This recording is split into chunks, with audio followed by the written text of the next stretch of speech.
So right now we've got about 19 players on the roster, including 7 walk-ons. We are still going to have tryouts, and there could be a little bit of shuffling of the deck of some of the walk-ons, and we're most likely going to get to 20. I do have 12 players on scholarship this year. We may be keeping one scholarship open through the mid-semester.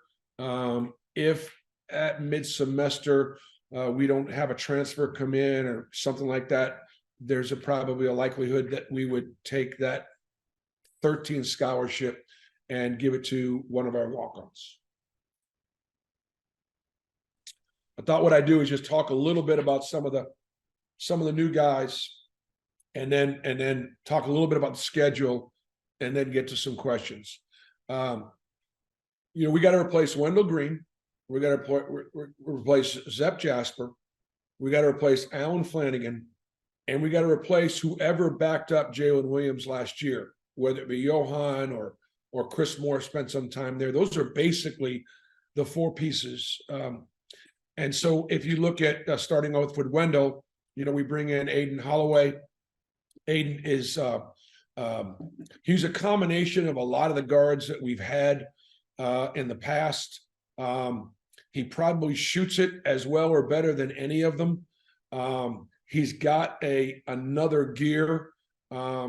He's probably physically a little farther ahead than some of the freshman point guards that we've had that have come in and done, well. It's hard to compare him to Jared Harper, because Jared Harper we remember as a junior, some as a sophomore, but not just as a freshman. Aiden coming in as a freshman, or Sharif Cooper, who was a freshman. But like many of our really talented players, the story, like a Jabari Smith or a Walker Kessler or an Isaac Okoro, it's really about the work ethic. That yes, some of these really good players were blessed, but they were also our hardest workers. And that's what Aiden, brings to the table. He's a complete and total gym rat. And he is in a great competition with Trey Donaldson. Trey Donaldson comes back to us having finished the season really, really strong. There were times when we were better with Trey on the floor because of how he led, how he distributed, his ability to make open shots. And that is a real competition for who's going to start and who's going to finish. But because they can both shoot the basketball, they can also play out there on the floor together. So that's where we are at the point guard spot. Zep Jasper, got to replace Zep. Denver Jones is the likely candidate to replace Zep. We will not be able to have a better on-ball defender on the floor than Zep Jasper, no matter who we put out there. Yeah, KD Johnson at times, I think definitely can be as disruptive, or actually more disruptive, but not to be the hound or the dog that Zep was every single possession, making it difficult for teams to start their offense. So I don't know that we'll be better defensively there, but we will be better offensively, and that's not a knock on Zep. It's just that Denver Jones could be a candidate for one of our top 2 or 3 scorers without question. A great shooter with great range, an ability to get downhill and score through contact. He'll get to the foul line, a good passer, a really solid defender. Denver, our transfers were not nearly as heralded, I think, from a recruiting standpoint, as I think a lot of transfers were, based on coming from Power 5 schools. But I hope that once again, if you look at the guys that we've had come in transfer over the years, whether it be KD and Walker and Zep and Wendell, or then Janai Broom a year ago, just taking those 5 or 6 guys that have transferred to us. I thought our staff did an excellent job in the evaluation process. We studied the films, we studied them against certain opponents, and we made evaluations not based on the name on the front of the jersey, we made evaluations based on how good we thought they were going to be. And I don't think any of them are going to be disappointing. I think they are all going to be a little better than what they're perceived or how they're ranked. And Denver is also another one of those guys that's an incredibly hard worker. This has been the hardest working group I've had ever, and this is my 10th season at Auburn. This has been the hardest working group all summer long with the greatest consistency. Normally you have 2 or 3 guys that are working as like all day, every day, 24/7 kind of stuff. I got 7 or 8 guys, maybe 6 or 7 guys you absolutely put into that category. At the 3 spot, losing Alan Flanigan, that's a big loss, especially the way Alan was playing at the end of his senior year for us in the tournament, postseason, late in the year. Big, strong, physical. Al was playing his best basketball. It was probably the toughest position that we had as far as finding the right fit and the right, the right prospect. And so we wind up taking Chad Baker, I think that based on all of the guys that we had looked at, and there were a number of really good guys, we had lost some good wings to some other programs, some highly recruited kids. Chad's really good. He was one of the top 100 JUCO players in the country last year. He was ranked number 30. Went to Northwest Florida State College. Previously to that, he played at San Diego State and Duquesne. At San Diego State, he actually had 18 points in the first half against Creighton. Chad is 6'7". That's the good news. The bad news is about $185, and so he's a little light in the ass. And we've just got to continue to get him bigger and stronger. He had a really good job this summer with Coach Damon Davis. And I do think that when you do interview guys like Denver or Chad or Chaney or Aiden, the new guys, I think one of the things that you're going to hear from them, and I think you guys should get on this when Marlene lets you, is talk about the off season and talk about the player development and talk about the training. Some of these guys have an opportunity to make comparisons. Most of it will have to do with a level. Aiden coming from high school, these other guys coming from junior college or coming from mid-major. And so there won't be as much high-major comparisons, so it's not about recruiting. But they'll tell you where their bodies are. They'll tell you where their games are. And they'll tell you that they've never been bigger, stronger, faster, quicker, or more ready to start a season than they are right now because of the player development led by Ira Bowman and, Stephen Pearl, Corey Williams, my staff, Marquise Daniels in player development, Bryant and Jeff, my grad assistants, Mike Burgermaster, Chad Pruitt. We've worked really hard with that player development. Chad's been a beneficiary of that. He can shoot it. He can put it on the floor. He's got the basketball IQ stuff you can't teach. That's what Chad Baker has. Like, he knows how to play. And when you run certain things that require some basketball IQ, offensively and defensively, I kind of can put my head on a pillow at night knowing Chad's going to make good decisions. He's going to make good basketball plays. So that would be the backcourt as far as the newcomers are concerned. And then the last 2 that I would talk about would be Chaney Johnson and a Darren Scott. So Chaney obviously is a Division II player. We looked, having lost Johan, and again, I was disappointed that we had some guys transfer last year. We've not been a program, even with this transfer portal, where we've lost many guys, and I didn't want to lose a single one of them.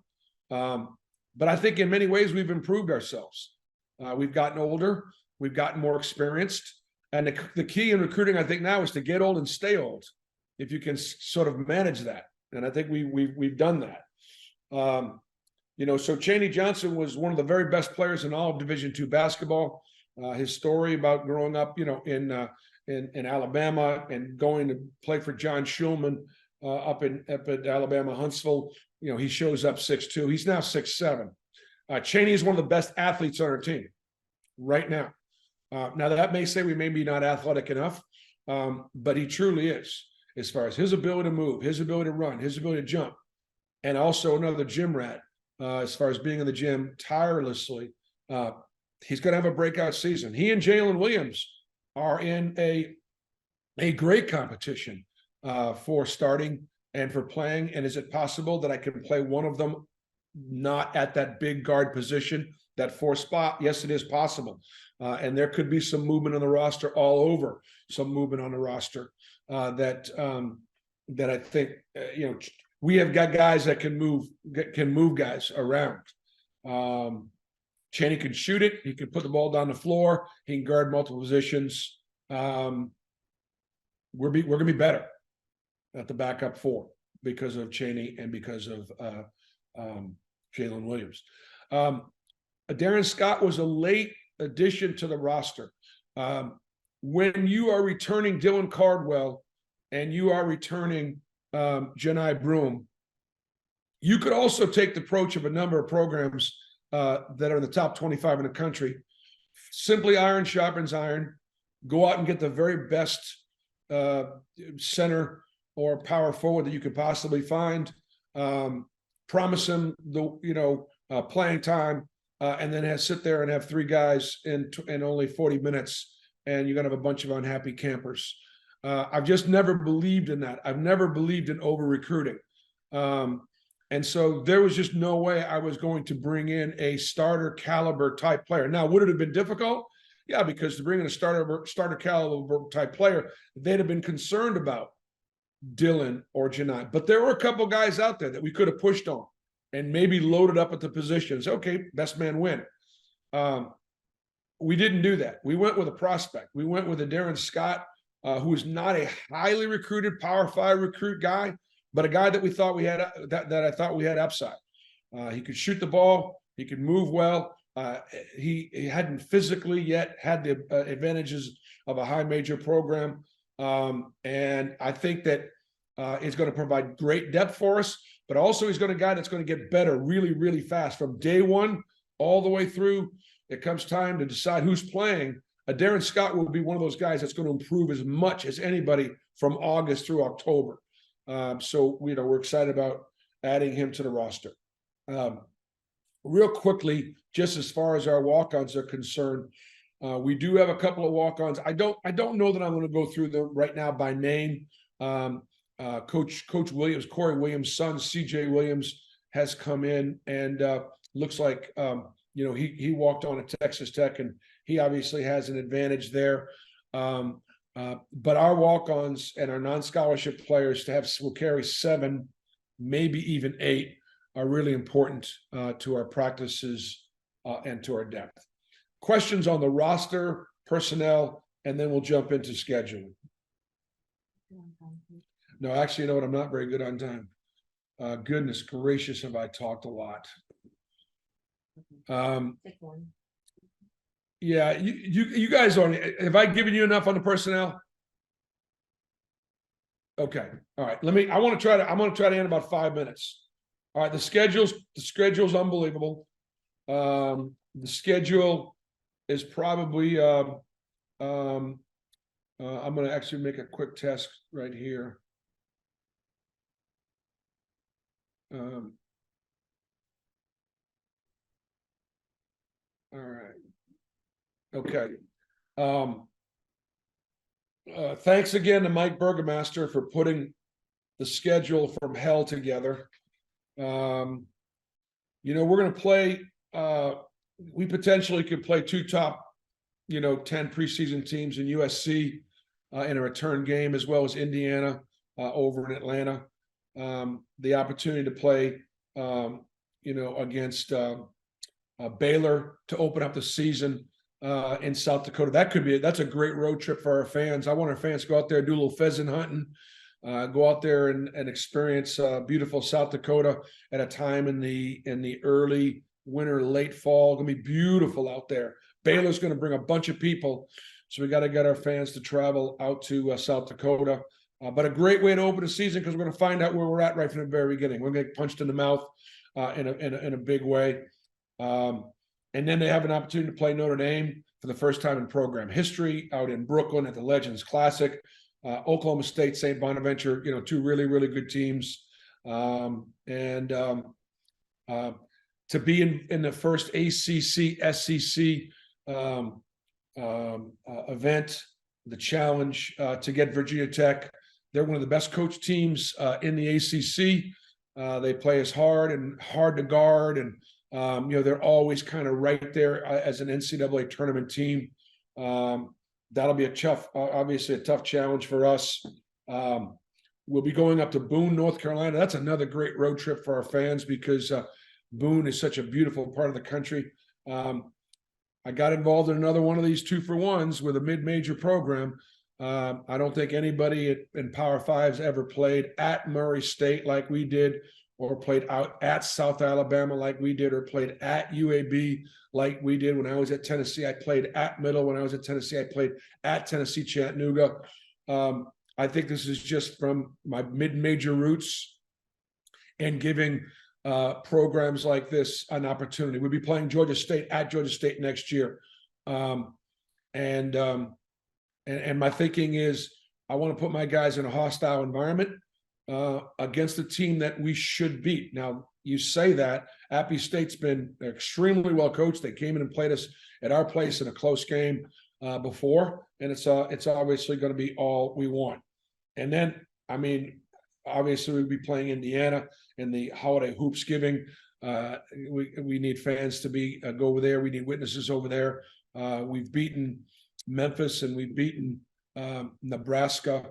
We also lost to Memphis over there last year. And so great venue to play in an NBA facility.